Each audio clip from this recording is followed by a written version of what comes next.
ดีสวัสดีพี่น้องชาว FC ทั้งหลายที่อยู่ภายในและต่างประเทศเนาะมื้อนี้เบาสีเมืองมีคำบูฮานมาให้เป็นคติเตือนใจเพื่อไปศึกษาและเป็นบทเรียนต่อไปเนาะพี่น้องเนาะคนว่าบูฮานประกล่าวเด้อนี่ในการดำรงชีวิตแต่ละวันนะมันจะบ่มีไผจะหักเฮาหมดทุกคนเด้อพี่น้องมันจะมีผู้หักมีผู้สั่งดังคำโบราณเขากล่าวคนหักเท่าพื้นหนังคนสั่งเท่าพื้นเสื้อถึกบ่พี่น้องแม่นบ่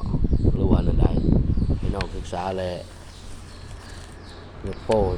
หรือว่ากดติดตามกดไลค์กดแชร์ให้เบิ่งว่าโบราณเขากล่าวที่ข้าพเจ้าเอามาลงคลิปให้พี่น้องชาว FC ได้ไปศึกษาและได้เป็นบทเรียนว่ามันถูกต้องหรือบ่ว่า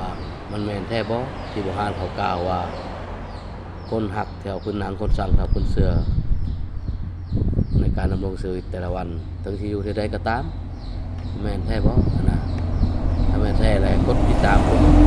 ไลค์กดแชร์ให้นะพี่น้องเนาะหรือว่าแชร์ต่อก็ได้เด้อพี่น้องเด้อนี่มันเป็นคำโบราณกล่าวข้าพเจ้าก็พยายามศึกษาแล้วแต่ข้าพเจ้าเฮ็ดเป็นคลิปเพื่อลง YouTube แล้วลงเฟซข่าวไปศึกษาให้น้องๆรุ่นหลังศึกษาว่าคำโบราณมันเว้าถูกต้องบ่หรือว่าแนวใดนะข้าพเจ้าก็ศึกษาเช่นกันแต่ว่ามันถูกต้องบ่นะครับก็ไปเป็นบทเรียนเอาเองพี่น้องเนาะคลิปนี้ก็เป็นคลิปสั้นๆเด้อพี่น้องเด้อน้องพี่น้องเนาะ